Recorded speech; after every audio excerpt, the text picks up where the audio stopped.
Selamat datang di channel ini. Mudah-mudahan kalian selalu diberikan kesehatan dan kelancaran rezekinya. Presiden dan Wakil Presiden sudah resmi dilantik, berikut juga dengan Kabinet Merah Putih, Kementerian, para staf khusus dan para koordinator juga sudah disusun dan resmi dilantik. Bahkan kemarin sudah mengikuti diklat di Magelang, dan pada kesempatan kali ini saya fokus pada Kementerian, Koordinator Perekonomian, dan kementerian yang ada di bawahnya. Kenapa saya fokus di kementerian ini? Karena untuk yang menjamin ekonomi kita di 5 tahun yang akan datang, 5 tahun ke depan maksudnya, itu adalah kementerian-kementerian ini. Dan kementerian apa saja di bawah Kementerian Koordinator Bidang Perekonomian dalam Kabinet Merah Putih? Saya sudah cek di sumbernya di Detik News, di mana Kementerian Perekonomian ataupun koordinatornya masih tetap dinahkodai oleh Bapak Airlangga Hartarto. Kemudian apa saja kementerian yang ada di bawahnya?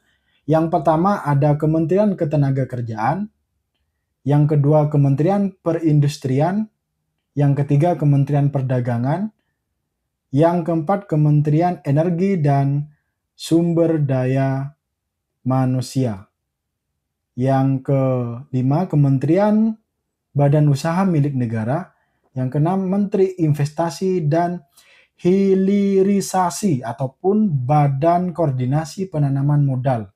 Ini kementerian baru ya, karena bukan baru juga sih, maksudnya ada hilirisasinya, begitu. Yang terakhir Kementerian Pariwisata. Jadi 7 menteri yang ada di bawah koordinasi Kementerian Perekonomian ini yang akan menstabilkan perekonomian 5 tahun ke depan. Dan saya juga kupas di tulisannya di kompas.com, di mana mari kita lihat ada yang menarik juga di kupasan dari berita kompas.com, di mana daftar kementerian di bawah koordinasi Kemenko Perekonomian setelah Kemenko Marves dihapus. Yaitu tadi, kembali dipercaya memimpin Bapak Airlangga Hartarto di bidang perekonomian di era pemerintahan Presiden Prabowo Subianto. Namun tugasnya bakal bertambah karena Presiden Prabowo menghapus keberadaan Kementerian Koordinator Bidang Maritim dan Investasi dalam Kabinet Merah Putih. Artinya makanya tadi ada Kementerian Investasi dan Hilirisasi. Mungkin ini ya tambahannya. Dan coba kita lanjut. Sebagian penugasan Marves di bidang energi, investasi, dan pariwisata. Oh, jadi Kementerian Pariwisata ini juga pindahan dari Kementerian Kemenko Marves, begitu. Dan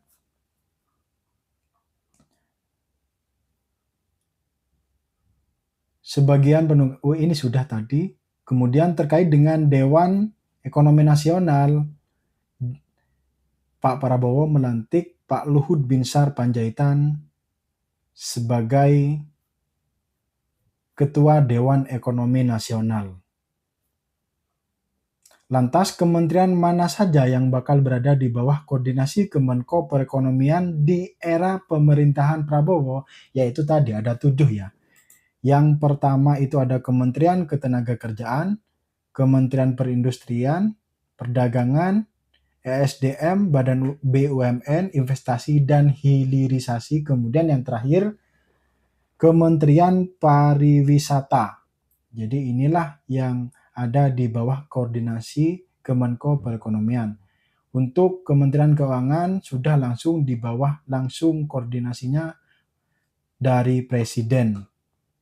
Kemudian, ini dalam peraturan Presiden Perpres Nomor 37 2020 tentang Kementerian Koordinator Perekonomian mempunyai tugas menyelenggarakan koordinasi ataupun sinkronisasi dan pengendalian urusan kementerian dalam penyelenggaraan pemerintah di bidang ekonomi untuk memberikan dukungan, pelaksanaan inisiatif, serta mengendalikan kebijakan berdasarkan agenda pembangunan nasional dan penugasan presiden.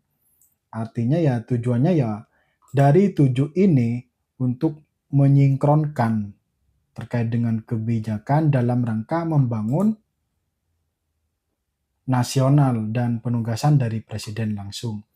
Kemudian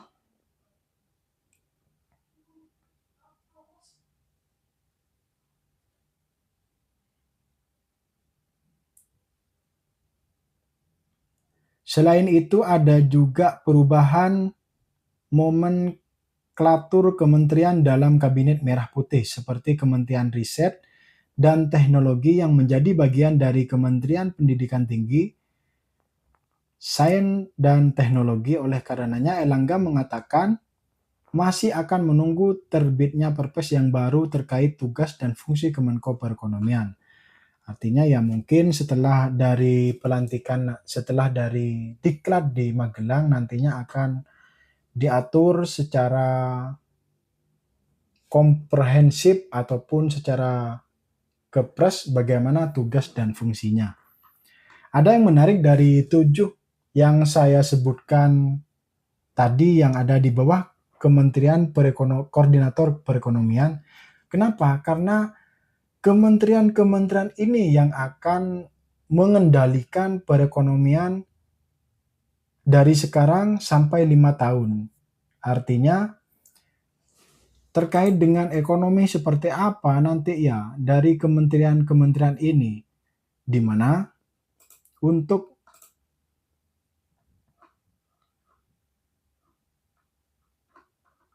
perekonomian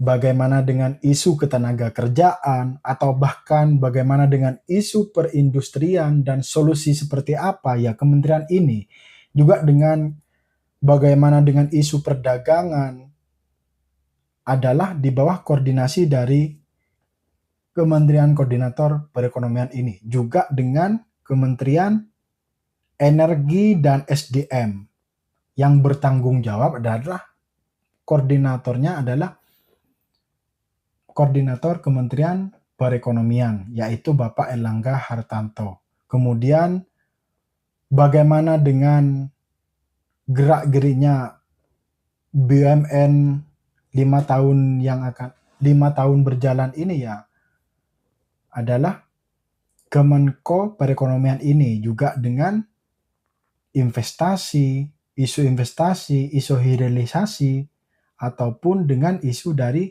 pariwisata. Ya mudah-mudahan memberikan dampak yang positif.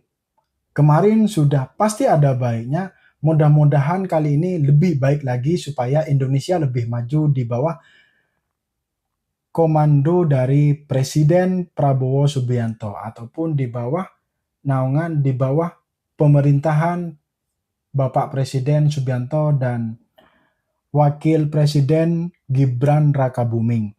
Kenapa ekonomi itu masih menjadi isu yang sangat sentral, menjadi isu yang sangat populer lah ya, karena ya faktanya menjalani kehidupan ini ya butuh ekonomi gitu. Artinya kementerian ini juga sangat berperan penting terhadap kemajuan bangsa dari sekarang sampai 5 tahun ke depan. Selamat bekerja Bapak Presiden dan Wakil Presiden. Selamat bekerja para menteri, koordinator, bahkan para staf khusus juga selamat bekerja, mudah-mudahan diberikan kelancaran. Kita tetap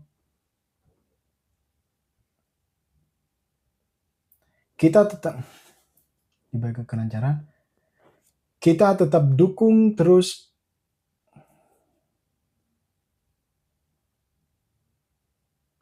semoga ekonomi Indonesia menjadi lebih baik mulai sekarang sampai 5 tahun dan hingga ekonomi menjadi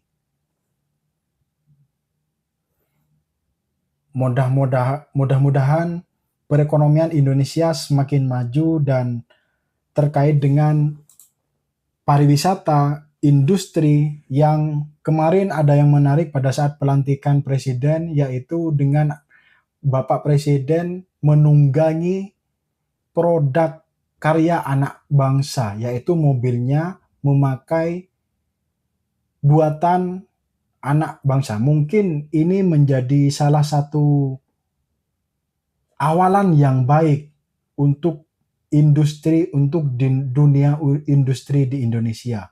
Begitu juga dengan mudah-mudahan di isu ketenaga kerjaan, baik loker ini sangat-sangat serius ya, mudah-mudahan lebih banyak lagi.